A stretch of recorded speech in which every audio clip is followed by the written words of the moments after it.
Hello everyone, this is Serious Trivia and welcome back to our 10-part guide series covering reforms in Total War 3 Kingdoms. This episode is part 2 and will be an overview of the green reforms. So let's get started. So in part 1, we established that there are a total of 16 green reforms and that they correspond to the champion class and their units. They also unlock agricultural buildings and boost food production, population growth, and peasantry income. And because of their proximity and Wuxing synergies to the red reforms, a few green reforms also boost replenishment rate and military supply as well. Today, we'll be going over all 16 of these reforms, but before we do that, I want to make one minor complaint about the reform tree. As beautiful as the tree is in the game, it does lead to some overcrowding visually, and the artistic branches does a poor job of clearly representing the lines of progression. Don't get me wrong, when I first opened up the game and saw this reform tree, it floored me with its beauty. But while it's great to look at, for the purpose of our guide and discussion, I am going to wipe it away and start with a blank slate. There. Now that we have all the space in the world to work with, let me redraw the reform tree for the green reforms. Since I come from a civilization background, this visualization of the green reform looks a lot cleaner to me. Not only does it showcase the lines of progression, we are now able to classify and discuss them in tiers. Let's quickly talk about these tiers before diving into the reforms themselves. For Tier 1, we have the 4 starter reforms, or reforms that are at the bases of branches on the reform tree. For Tier 2, we have 5 reforms that each have just one prerequisite Tier 1 reform to unlock. So you can quickly unlock any of these within 5 turns of picking up the required Tier 1 reform. Tier 3 gets a little more complicated. For these 5 reforms, what they share is that they are all linked to at least one Tier 2 reform. But for sharecropping and agricultural garrisons, they have multiple prerequisite reforms. Thus, it is impossible to generalize how many turns it would take to unlock these reforms, as they can vary from 15 turns to 25 turns. The 2 Tier 4 reforms are the pinnacle of green reforms and resides at the end of the longest branches in the green section of the reform tree. Now that we have defined these tiers, let's take a look at the individual reforms tier by tier. To start, we have 4 Tier 1 reforms. These are the starter reforms for the green reforms. And the in-game information panels here does a great job of describing what each of their branches will focus on.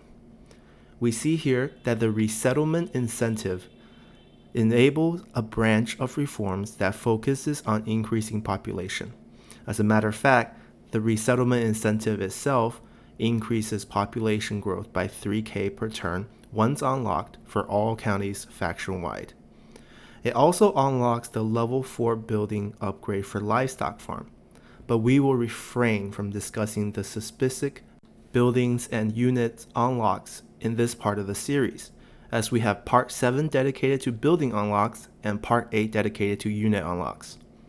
Resettlement incentive also have no prerequisite buildings, so it is available for unlocking at the start of the game and can be the free reform that your faction receives if your faction's intended playstyle centers around population and agriculture. Next, we have the Provincial Iron Tool Forge. This reform requires the level 2 government support building to be unlocked. It enables a branch that focuses on improving farming and agriculture. This reform is the true linchpin of the green reforms, for without it, green reform essentially ceased to exist. Agriculture and farming revolves around food, which is one of the most important resources in the game. It is also inseparable from peasantry income, which is one of the 3 main income sources in the game as well. So if you end up pursuing any green reform strategies in your games, the Provincial Iron Tool Forges is the best place to start. Juxtaposing the importance of the Provincial Iron Tool Forges is the useless ever-level granaries. This reform enables a branch focused to support the military. It provides +4 military supplies per turn to your armies. Overall, I find this reform and its entire branch to be lackluster. Equally useless is the permission to forage, which is a reform that leads to no further reforms. It requires the level 1 military infrastructure building to unlock and only enables the same +4 military supplies per turn. If ever level granaries was a bad and wasteful reform, then the permission to forage is literally trash tier. Next, we continue with the 5 tier 2 reforms. Here we can start with the agriculture tax relief reform. This reform resides on the branch that begins with resettlement incentives. Since this part of the guide series isn't focused on unit or building unlocks, there isn't much to say about this reform. And even if we were talking about those things, this reform still isn't worth talking about.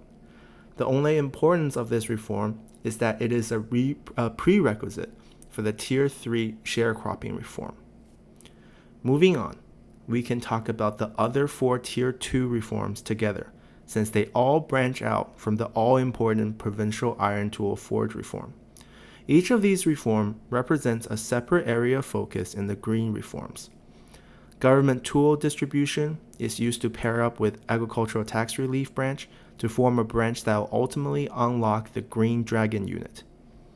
The Willing Machine is your main farming branch, while the Transverse Bulkhead is your main fishing branch. Disaster Relief System is the crossover branch that will ultimately support a Tier 4 red reform, so it provides more of a military boost by increasing replenishment rate. We can see these trends continue with the 5 Tier 3 reforms here. The sharecropping reform resides on the original population branch started by the resettlement incentive, so it makes sense that it adds another 6k population growth per turn when unlocked. Irrigation system and treatise of agriculture are a splinter of the farming-focused Willing Machine reform, and their boost of peasantry income and food from farming represents that well. The Junks reform completes the fishing-focused branch that began with transverse bulkheads, and the agriculture garrison is a child of the Tier 2 disaster relief system reform and the Tier 1 ever-level granary reform. This abomination is once again a red reform hiding as a green reform, and will eventually play a key role in unlocking the ultimate red reform, as shown here. Finally, we have our 2 Tier 4 reforms. In isolation, we can see that the feudal magnates adds 15% income from peasantry and unlocks the Green Dragon unit and a bunch of level 5 buildings. On the intensive cultivation technique side, it unlocks a 10% discount to construction costs for all agriculture building, which for a penny pincher like myself is a big deal. And it also unlocks a bunch of level 5 buildings as well. Now that we have gone through and talked about all the reforms individually, let's take a step back and look at the big picture. Because of how the lines of progression work in the game, at the end of the day, we still need to be focused on branches and not individual reforms. So let's take a look again at my rendering of the green reform, but this time, instead of categorizing the reforms into tiers, we'll classify them into different branches. First, we have the feudal magnates branch, which I like to call the peasantry counties and dragon unit branch. By unlocking this branch, you gain a total of 9k population growth per turn for all your counties, plus 8 satisfaction from champions, and a plus 15% peasantry income boost. It's a bit of a mixed bag of buffs. The most important part of this branch is that it unlocks all the buildings for key peasantry counties like the livestock farm, grain and rice farms, and lumber yards, as well as unlocking the ultimate Green Dragon unit, which is not only a strong green unit, but also because it's a dragon unit, it can be recruited by all character classes. Next, we have the intensive cultivation techniques branch, which I have renamed the Farm for Food and Income branch.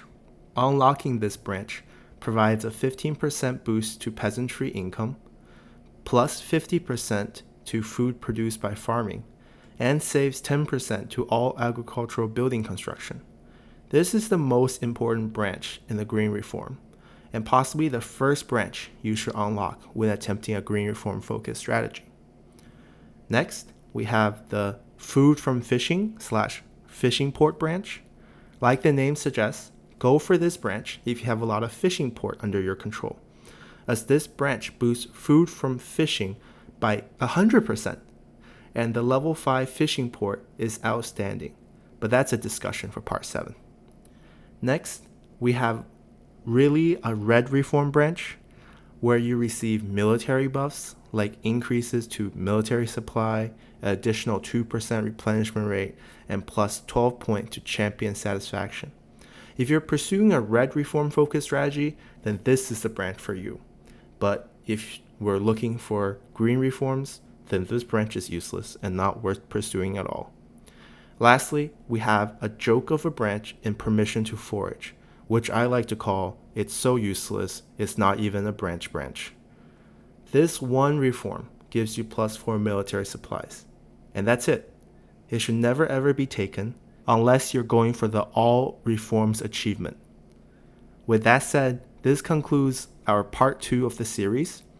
We're now in the intermediate section of our guide series, and I hope you find my discussions to be a bit deeper than part 1. I hope you can take something learned here to add to your game, and look forward to having y'all back in part 3 as we move forward to the red reforms.